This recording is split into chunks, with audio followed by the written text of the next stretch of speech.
หาไม้นี่มันดันตีนมาเล็กแรงแหละมึงให้ประชาควันเนาะตะควันโซนมันเงินแรงมันต่ำโพดต่ำโพด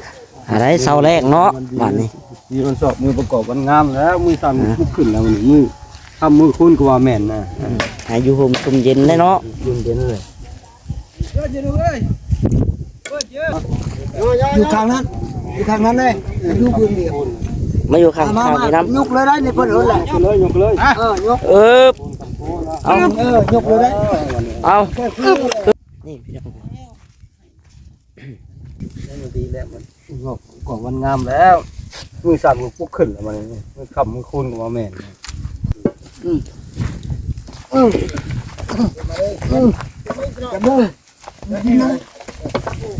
โอ้บ้านอยู่ไปน้ำไปอีกเดือดจับ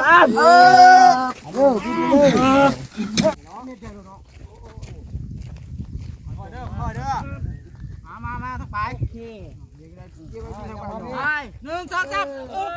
ลุยเ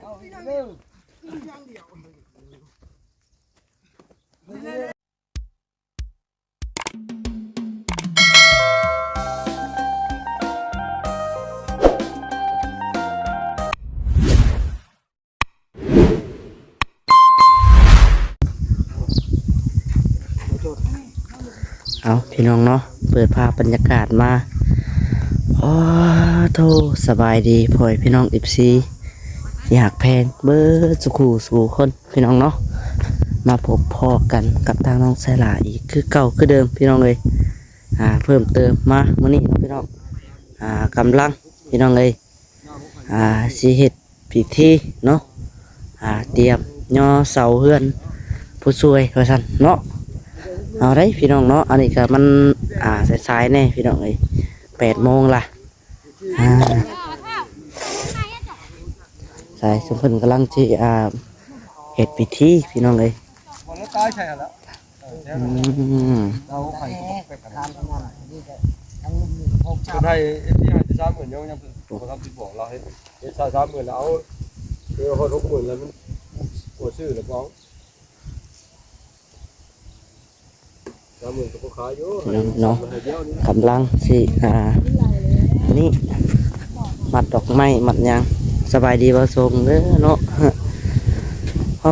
สิเริ่มย่อได้บ่นี่ได้บ่ได้บ่ผู้ช่วยเริ่มเลยแหละสิเริ่มย่อเลยเนาะงานนี้น้องดาวย่อเดียวเลยเนาะเงินเรียนบาทมีบ่เงินเหรียญปลาชาวเหดอกไม้พี่น้องเอ้ย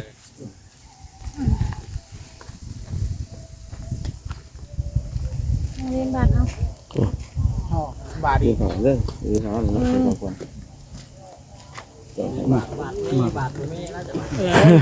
เอาสบายดีผู้ช่วยและทั้งพ่อน้ำเนาะพี่น้องเอ้ยเอามาน้ำหอมเอาน้ำหอมมาเอาตัวไรต้นได้ก่อนกลางบ่พออะไรตัวไรเป็นเสาเอกเสาโซนั่นบ่เอาน้ำหอมฉันดีสอบขอกันงามแล้วมือคำมือคูณเลยมือสับยังจะกลุ่มเหรอขอพดโซทรงได้เขาคำเขาคูณเลยคูณขึ้นคูณเยอะนะว้าวคูณบ้าผมลงเลยที่น้ำลุงบ่คนที่ไปยายใช่ยายใช้ทุกต้นบ่ใบย้อยแล้วผมบ่มี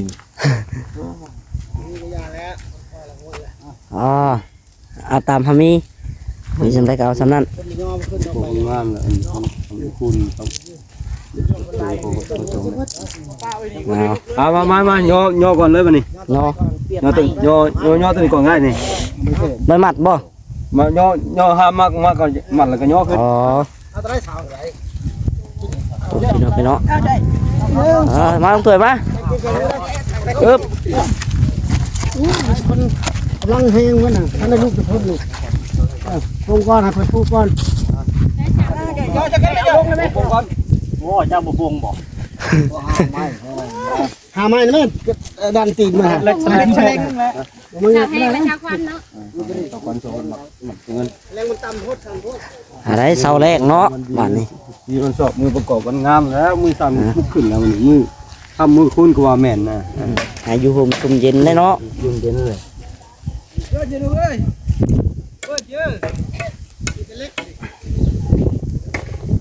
เอาแม่ผู้ช่วยน้ำหอมเก็บพดแหละพ่อทางพ่อคนบ่หด พอแล้ว พอแล้วเนาะ มา เอาพดแล้วก็ย่อเราได้ นี่น้ำเลย ลูกผมได้หรือเปล่า อยู่ทางนั้นอยู่ทางนั้นเลยอยู่พื้นเดียว มาอยู่ข้างข้างพี่น้ ยกเลยได้ในเพิ่นเลยแหละ ยกเลย ยก ำเอา ยกเลยได้ เอาเกิด ยกเลยได้ยกเลยได้ทำกันแน่เด้อแน่เด้อเราใส่จ้อยบ่เลยเท่าตีนน้อยฮะ น้อยเอาเป็นน้อยนะสาว ตีนมันน้อยใส่จ้อยได้ห้องผมบ่ได้ห้องเอามา เสาตีนน้อยพี่น้องเลยงานยากเลยว่าตะปูยังไม่ เสาตีนน้อยอะไร ยัง ตั้งไว้โย ทำอะไรได้ ได้แล้วโอ้ได้ ห้องตีน ห้องได้เมื่อกี้น่ะจังมันเพชรลิมมันบ่ได้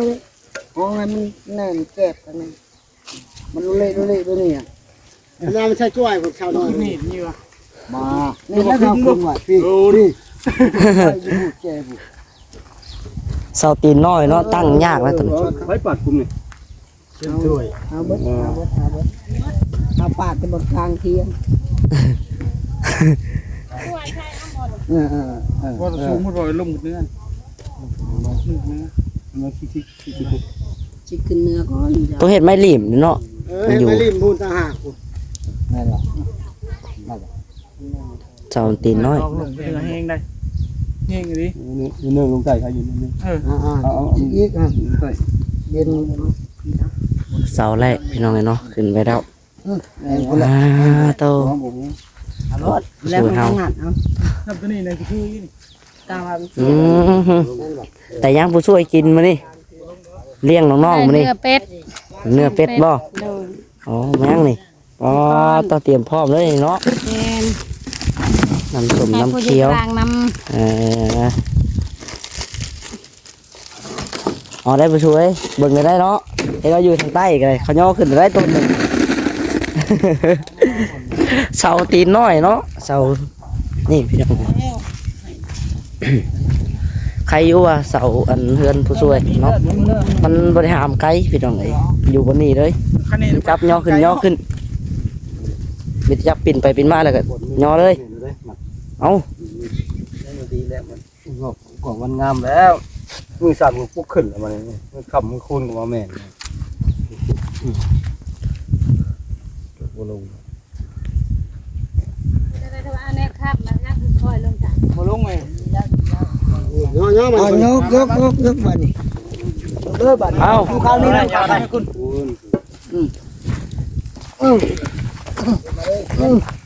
จับเด้อ โอ้ พ่อเพียงไปหมดเลย โอ้ย จับได้ไหม ค่อยๆได้ วิทย์เลยไหมเฮ็ด แล่นกันเลย ยกขึ้นยกขึ้นครับใช้เสียงนั่นเถ โอ้ เด้อสุดเด้อ เจอมันชิบแห้งใส่เสียง อะสิหามัน เขียนหามันติดก่อนเด้อ มันเนี่ยหามันเนี่ย นับตีมันก่อนจากเสาดิ 12 ต้น ยังชิดมันเนี่ยเราตีแถวนี้เลยเนาะจากตัดแถวนั้น เอาไปแถวเลยบ่ แถวเลยพี่กา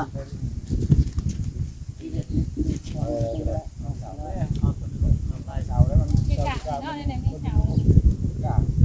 สา ใต้กันแล้ว เอาอับปูเลย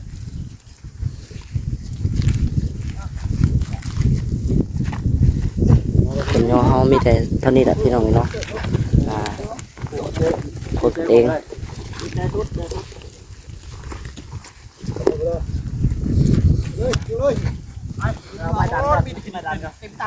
จะรู้ผู้ช่วยไปจะขับไปย่อลงเขาอันนี้ อ้าว1 2 3ไปถึงแล้วถึงมือในลุงหลานเฮ้ย ให้น้องชงกับน้องดาวเพิ่นชูงอยู่เทิง งัดตีนมันออกจะหน่อยจับเด้อครึ่งเด้อ จักแล้วพอก็สิเอาเล็กแฉลงก็บ่ งัดตีน ผมงัดตีคนแล้วบอกว่าในลิงงัดตีได้บ่ได้เลยเนาะจังลบได้ สิเอาได้ตีนมันน้อยเท่าเลยเราหน่อยเลย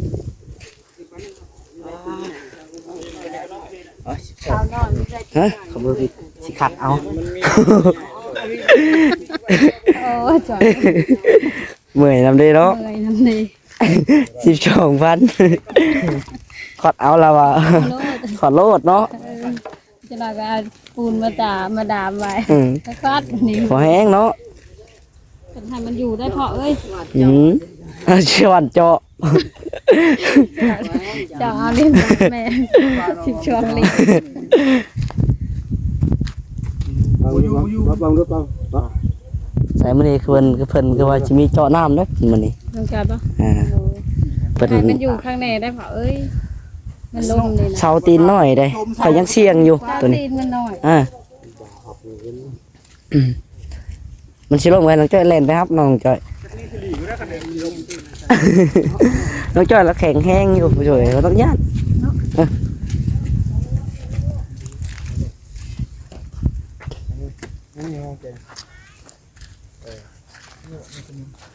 แต่ละเทื่อที่สั่งมาพี่น้องเลยเนาะ ไม่บางหมด ตีนเนาะกระจอกเดียว เอาชิ้นนาจังเลย ปัดชูงบัดนี้พี่น้องตั้งน่ามันตั้งยาก แล้วก็ว่าเอานะเนี่ยอยู่แล้ว อยู่อ่ะ อยู่แล้ว แม่เอ้ย นี่เนาะราศีจริง เ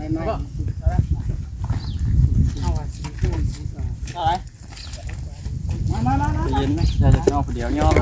ไรขา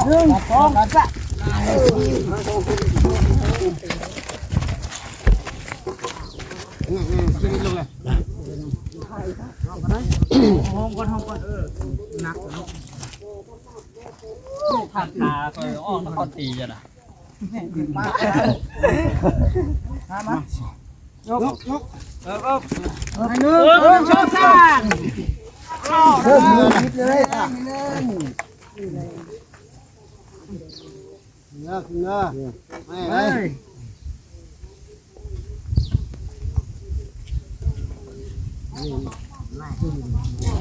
น้ำมีบ่าเนาะกินมาทำไมได้ชาวมีบ่าเนาะยาก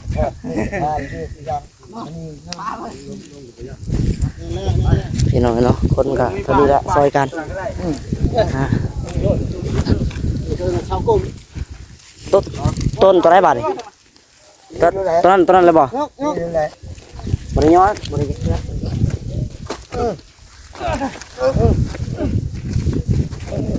พี่เด้อพี่เด้อ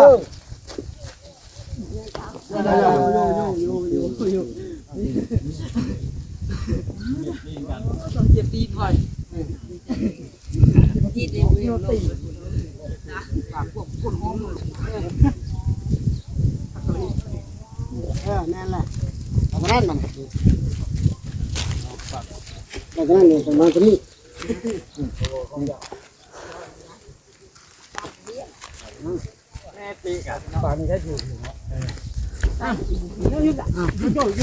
อ๋อทางบุญแห้งนี่เนาะทางบุญ เป็นจะย่อคนเดียวเลยมันจะพูดแห้งเลยบ่อยังอยู่เอาต้องเขาจะบ่อยังกัน ปล่อยคนเป็ดมาแล้วดูดิเด้อ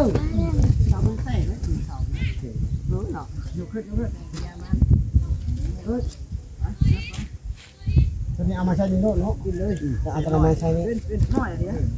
งั้นดิเลย มูลข้างในแล้วตลาดชั้นสูงเรื่องดีมุ้ยดีด้วยนะ บ้าเบิ่งนี่ก็คนนี้แหละ อ่อนอย่างคนดอกตรงห้องข้างนี่ทางคนได้ อย่างที่จะมีวิธีเลย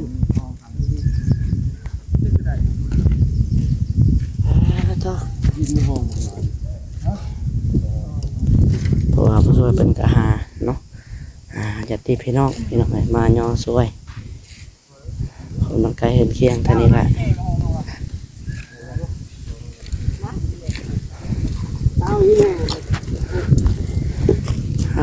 โต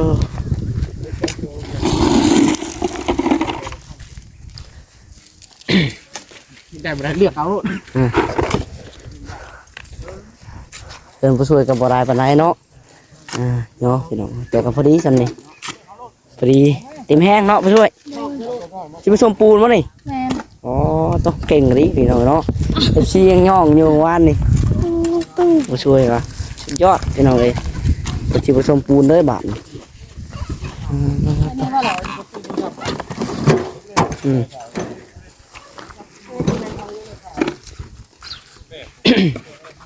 โอ้แป๊บเดียวเนาะไว้ขึ้นไปละ6 ต้นฮะ 12 ต้นยังอีก6แล้วเนาะขึ้นครึ่งแล้วพี่น้องเอ้ยครึ่งหนึงอีกครึ่งหนึง ปล่อยไว้เลย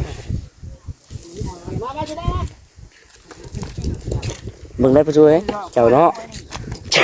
เจ้าอยู่ไกลซ้อมเลยเด้อ มายังมึงกดนับด้วยไปขนาด ไฟเนาะ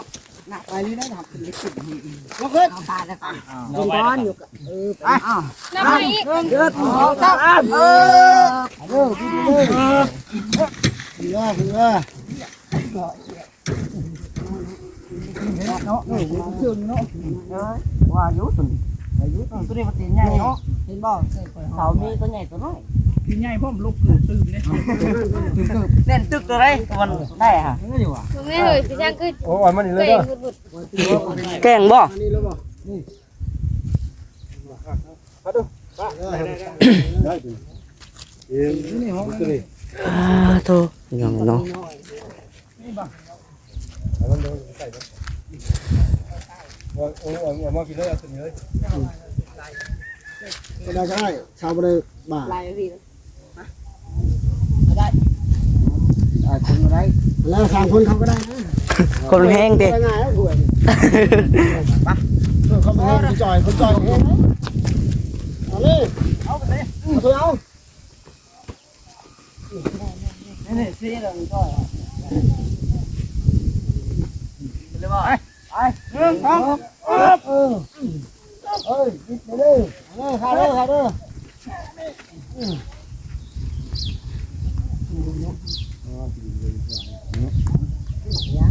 ตัวนี้แหละตีใหญ่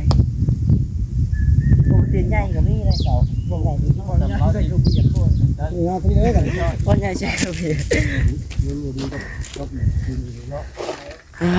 เดี๋ยวอาจจะเห็นภาพไกลแน่ เลี้ยงบ่ เอาก่อน ตรงใต้ป่ะ ใต้ ใต้มาได้มัน มาเลยเนาะ เอาไปเลยดิเอาไปเลยได้นู่นทุกอันนี่ใช้ได้ใช้งานอะไรตัวนี้บ่ เนี่ยมันอยู่คักนี่เด้บัด นี่นั่นนี่มา ลุมน้อย ย้าย เอาตัวนี้ตัวเพ่ตัวนี้ น้อยเนาะ มันลุมน้อยตัว ขาดเกี่ยวได้เข้าไปข้างหลัง แทงขาช่องเชื่อได้ ยังยังพูด นี่ผ่านได้ เล็กชาก็ เล็กขาแทงขาช่องเชื่อเลยนี่ ชาเนาะ คิดว่าชาก็ชาพูดเนาะ เนาะนี่เดียวเนาะ คอยเด้อมาทั้งไป นี่ เกี่ยวกับที่ทางบ้าน ไป1 2 3 ลุย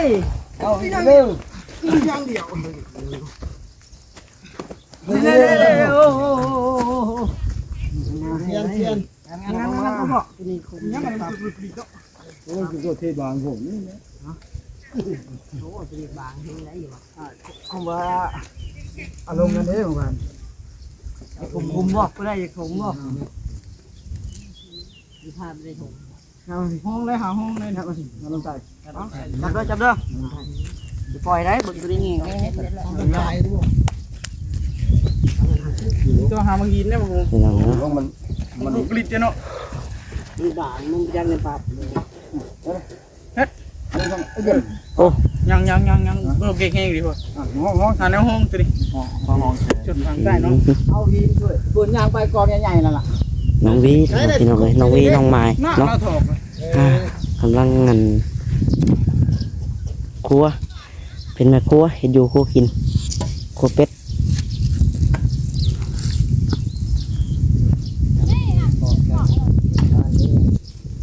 จะไปทองไปไก่ โอ้ยังไงเนาะไงเติบได้เฮือนไปสวยกันเลยเนาะขนาดย่อยังบ่แล้วได้นี่ พุทธนานี่มันใส่ดีได้แล้วห้อง เออ เป็นดูหัว เนาะ ว่าคะแนนดูหัวคุณรู้แหละ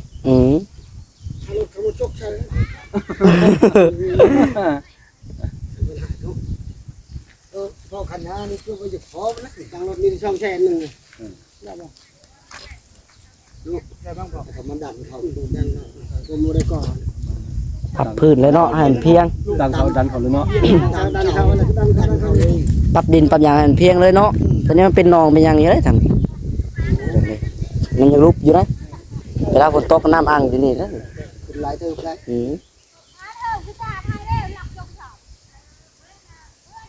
ยังหึงแท้ป่ะทางช่วยมาเห็ดหนังหึงได้ทางช่วย มันตั้งยากเลยตอนนั้น คุณประหยัดพ่อบ้าเลยโมเพียงแล้ว ประหยัดจังไดเราเมื่อยแล้วเราเฮ็ดไป ว่าวันนี้เบิ่งน้ำจะเพิ่นว่ากูเสียงเด็ดเด้อ เชิญเมื่อย ทางช่วยเวียงจันทร์ บ่ฮอดแปด โอ้ธรรมดาแค่ขึ้นอีกผม พังเลิกกว่าติ จากไหนถึงก่อนไหนถึงไหมก่อนเที่ยงนั้นแน่เอาบอกเอาไปใส่ช่วย ข้าวเมา เอาไปเอาบอกเอาไป ให้พี่น้องโอเคสำหรับคลิปนี้ก็ได้เนาะสิขอตัวลาไปก่อนพี่น้องไปต่อ EP ต่อไปพี่น้องเลยเนาะโดยสบายดี